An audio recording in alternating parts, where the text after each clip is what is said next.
Welcome to installment number 307 of the Mitzvahs as enumerated by Maimonides, the Rambam. We are still on the same conversation of positive commandment number 246, which discusses financial disputes that may arise between two parties.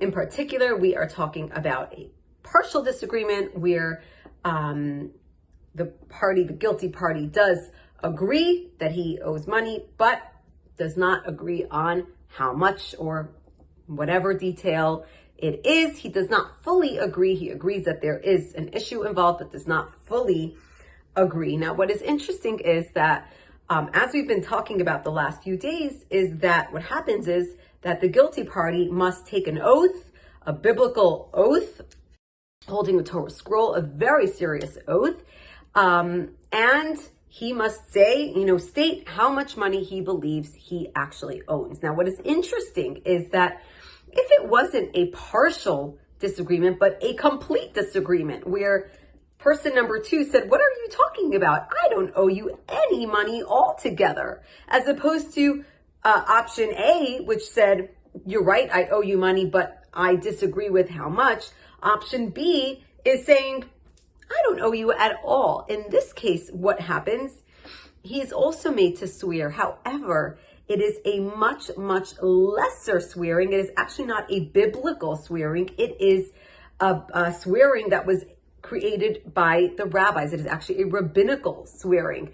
And it is much, much less severe.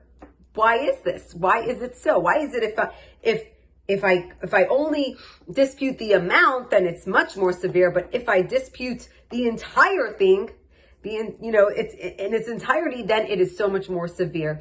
And what is explained is very interesting, that when it comes to having borrowed money, or, it's very unlikely for somebody to have the chutzpah, somebody who actually did, borrow the entirety of the money, to come and say, I didn't borrow it at all. It's very unlikely for somebody to have that type of gumption. However, it's more likely for them to say, yes, I did, but it wasn't this much. It was much less.